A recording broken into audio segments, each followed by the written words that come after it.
Hey everyone, this is Michael from Deep Value Returns on Seeking Alpha. I run a premium newsletter that talks about a hybrid portfolio. I have growth names and I have value names. And today I'm talking with Andres Cardinal from Data Driven Investor. Andres, can you tell us in a line like what your marketplace is about? Well, sure. The marketplace has flagship portfolio, which is mostly long-term oriented growth stocks. This is a discretionary portfolio where I pick the stocks, and it's mostly, dollar cost averaging into high quality growth stocks for the long term. And then we have multiple models for quantitative models for ETF trading, dividend stocks. Those are quantitative strategies based mostly on rules. So we have, trend following, diversified ETF portfolios and dividend stocks. So a variety of portfolios. And the flagship portfolio, the one that is actively managed, is long-term growth. Okay, thank you so much. So today I'm quite excited. We're going to talk about Twilio. So Twilio is a company that has quite a large following. But before we talk about Twilio specifically, the past 2 months for tech names has been really, really difficult. I'm sure that you've seen that. How has it been to navigate the past 2 months since starting November? Well, I think that it makes sense to have some diversification in your portfolio. So I have big positions in long-term growth stocks, and then other positions in stocks that are more resilient, like semiconductors, for example. There are a lot of great stocks in the semiconductor sector, which are holding on better because they are more cyclical. And the way things have evolved recently, the growth stocks are getting very cheap. So I have been, slowly adding to positions in growth stocks. And I've been thinking about the possibility of, if this trend continues, if growth stocks keep getting cheaper and cheaper, I think you're going to have a generational opportunity to buy excellent companies at amazing prices. So it will make sense to make big purchases in the growth sector, maybe, over the next few months, especially if the Fed kind of starts to moderate the stance and they start reading that the macroeconomic growth rates are not as strong as they used to be a few months ago, and they start seeing that inflation is finally coming down. I think that could create a great opportunity to add exposure to those stocks in bigger size. I have been buying slowly over time because these prices are good enough that if you have a long-term horizon, you're going to be very happy with your returns. And I think we could be facing a huge multiple year opportunity. Okay, yeah, I think that's kind of interesting to kind of frame it like that. Yeah, that's quite interesting to see a rotation away from, let's say, semiconductors and other cyclical businesses towards this kind of once in a lifetime kind of opportunity. Particularly about Twilio. So with Twilio, the business is a serial acquirer. So it acquires a lot of businesses, and when they reported their Q3 results, they had strong growth. It was kind of mid-60s, but the organic growth in Q3 was only approximately 38%. And there's the question mark of whether they can or cannot continue growing this year, 2022, at approximately 30%. Do you think that's possible? Yeah, I think that's possible. I think that, the main negative in Twilio in this case is the point that you mentioned, that organic growth was kind of slowing down. But the new businesses, they have higher margins. And you could also make the reverse argument. You could say, oh, but they bought some companies and those companies are not growing. So at the end of the day, what really matters is the top line growth. And when management says, they're very smart, they know that if they say 30% growth, they have to deliver above 30%. So this is telling me that they have a lot of confidence, so they can deliver. And when you look at the numbers, they have a very high customer retention rate. Sometimes they make 30% more per customer. So I think that's very doable. I expect Twilio to actually outperform those expectations in the future because they are building a very valuable business with a lot of functionalities, a lot of value added for customers in a key segment with a lot of growth opportunities.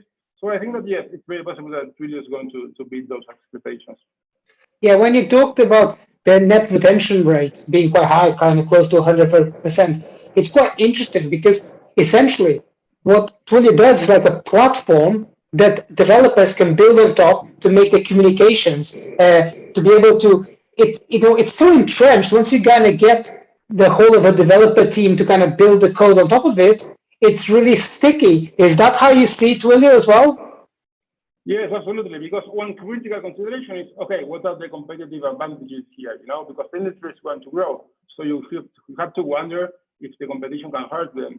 And I think that it's absolutely very important, because when you have a lot of developers using your tools and they build their own tools on your tools, they're not going to go anywhere, especially because Twilio keeps reinvesting and adding more and better tools for those developers. And it's also user-based, so that's like a big advantage, because companies keep finding more ways to use those platforms.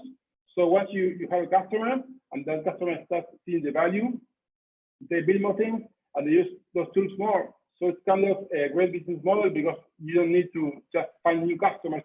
Of course, the company needs to find new customers, but there's a big growth venue, which is low cost, because that customer is already in, and you're selling more functionalities to the same customer, so that's very profitable. So that's kind of like the whole idea. A lot of these infrastructure companies, for example, MongoDB is one of them. You look at like something like Cloudflare. Once you're already building on top of that platform, on top of Twilio's platform, to be able to engage with your customers, it's going to be very difficult for your developers to say tomorrow morning, for example, okay, you know what, forget this.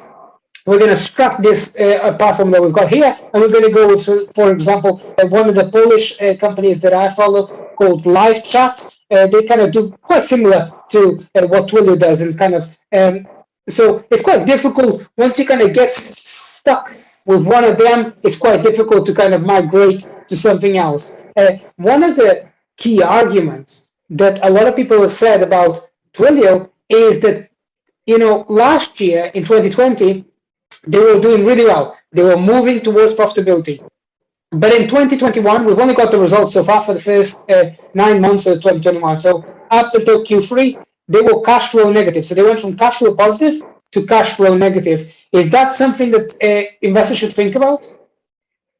Yes, I think the business model is very profitable, and also the new business model, the divisions and the new businesses like segment where they are expanding, they have higher margins. So I think that margins are going to improve in the future. But Twilio has always been very clear, like they are not focused on optimizing current cash flows.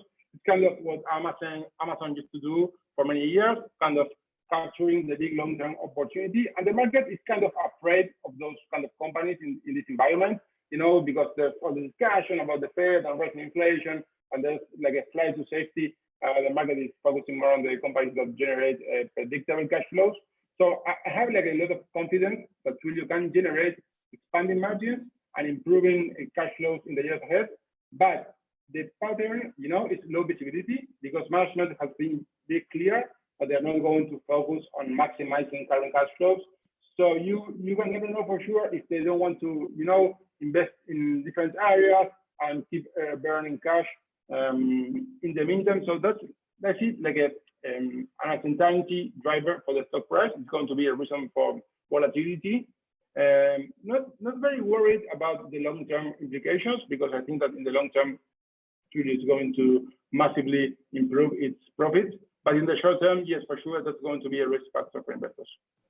So, not now, but during COVID crisis, there was a competitor to Twilio called Agora. I'm not sure if you know them. They kind of much more focused on in China. And man, Agora during the COVID period, they had a business model that is kind of a net usage business model, and they was like really increasing the amount of usage and charging their customers quite significantly. During that period, Twilio didn't play that strategy as aggressively. They didn't kind of spike up the usage or in the revenues, so they were able to kind of play a slightly longer game. In the backdrop of all this, I was looking at Twilio, and they have approximately 4 billion of cash on their balance sheet. They have a tiny bit of debt, and they have 1 billion of debt, but if you net out the debt and you look at the balance sheet, it has approximately 4 billion of cash on the balance sheet. 2 months ago, that was like a drag on their return on investment.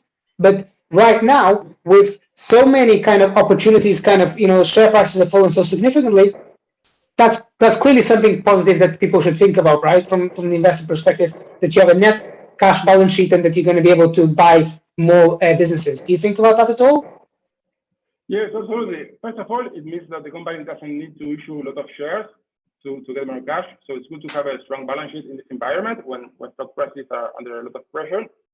And I'm not sure.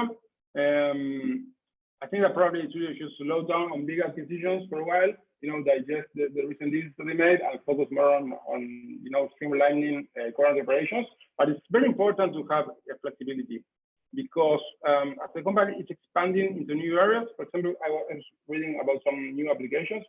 There was an interview with Jeff Lawson, the CEO. He was telling in an interview, he was telling that it's a customer and how they are giving a lot of data to Intuit about their own customers, and the company is starting to learn not only to communicate with their own customers, but also to learn what to say to those customers. For example, if you have been using the platform, the Intuit platform for 5 years, they're not going to send you an email telling you, oh, this is how you do your taxes, because they know that you already know how to do that. If you're a heavy user, they want to tell you, oh, this is a better product, a more sophisticated product, maybe you are interested in this. So they're not just facilitating the communications, but also helping companies to understand what to say, to bring more engagement with the customers, which is absolutely crucial because, there's like a lot of noise regarding data and communications, and a lot of companies are trying to collect data from the customers. And then they have the data, they know it's valuable, but they don't know how to use it. So this next step in which Twilio is trying to help the companies learn how to extract value from the data and how to capitalize on that value, I think it's going to be like a crucial growth venue for Twilio. So it's very important to have the resources to make those bets.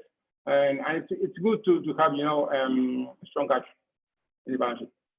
Yeah, that's one of the things that kind of Twilio tries to do quite well is you have your own customers, and how do you re-engage that customer? So it's not really just relying on, for example, let's say Amazon or Alphabet to kind of, to do advertising marketing for your customer. You don't want that. You want something independent of that. You want a channel with your direct customer because you already have their email addresses. So you don't want to have to kind of get a third party involved. You really you have a channel there with your own customer. How do you kind of make sure you maximize that engagement with kind of targeted advertisement and communication tools? And yeah, that's something that Twilio has always set out to do. I mean, it's still up in the air how things play out. As we look right now, the valuation right now, the stock is priced at approximately, let's say, 9 times forward sales. If I look back, that's the cheapest kind of valuation in the last, let's say, 18 months. That's kind of really meaningfully compressed relative to what it was in the past 18 months. Is it possible, for example, is the bullish thesis from this point going over the next 2-3 years, is it a multiple expansion again that we should see as investors, or is it more that the multiple relatively remains kind of around that level, let's say about 9 times forward sales, and it's more just the organic growth of the business that kind of drives the share price higher? How do you think about that? Well, I think that both things go together, because if it works out well, you probably will have both things. You want to have the company performing better than expected, and if the company is performing better than expected, the multiple tends to expand. So it kind of it plays both ways. And if the company disappoints, you will not only have lower than expected sales, but also a contraction in multiples. So it's kind of they tend to move both in the same direction. That is why it's very important to pick the right companies, because you get double effect. I think that in this case, you're buying Twilio at record low valuations, and the company is much stronger than it used to be 2 years ago, because they gain a lot of customers. They are a crucial service for the customers right now. They understand that they need to keep communications flowing through notification, through apps, through messages, email, whatever, with their customers. So it's kind of a mission critical platform for many of those customers. The company Twilio also made some very important acquisitions. Those acquisitions were not cheap, but they make Twilio strategically much stronger. So I think that the situation, when I look at both the evaluation and the company fundamentals, I think that the forward-looking, having uncertainties, and it all depends on the macro environment and so forth. But I like very much the risk-to-reward ratio in Twilio. I think that the revenue is going to continue generating strong growth rates. Margins will probably expand, although I'm not so sure about the path for expansion in margins. But there's a high likelihood that at the very least, valuation levels should not go lower. They should probably gradually recover somewhat of the ground they have lost. Maybe not to the high from February of 2020, but probably not staying this low. So some level in the middle. So you have room for both improving growth and expanding margins, valuation ranges. Expanding multiple, yeah. Is there any kind of risk that investors should think about when it comes to Twilio? What do you see as a potential risk? Well, I think that it's mostly in this environment the unpredictability of cash flows and margins for the company, because management has been clear they are focused on the long-term growth opportunity. So I think they have done an excellent job over the years of making the right investments. But the market hates uncertainty, and they hate uncertainty in this market. They are punishing very hard the companies that don't offer predictability. On one hand, that this is a big opportunity because you're buying an excellent business, and this short-term volatility is going to be very helpful, but to get lower prices. But you have to understand that it's a chance that if the company, doesn't provide expanding margins in the next few quarters, or if the visibility is not there, it could be heavily punished. Regardless, I think that's mostly like a short-term consideration. Longer term, I would be more worried about competition from larger companies. That's not like a big risk right now, because all the developers and all the technology that the company has installed on its customers, provide like a big source, or at least a material source of competitive strength. But in the future, if there is something that could derail the thesis, that could really change my opinion on Twilio from a long-term perspective, that would be the competitive landscape, which is very healthy right now, but can always change because it is a very dynamic sector. That's a perfect answer. Yeah, thank you so much. I think that's a very interesting kind of point for us to leave it there. I'm very excited to have you on board. I'd like to say thank you so much. And Twilio is about to report their results in the next, week or two. So it's going to be an interesting follow-up to that. Okay, thank you so much, everyone. Thank you for listening. Thank you very much, Michael. Bye-bye.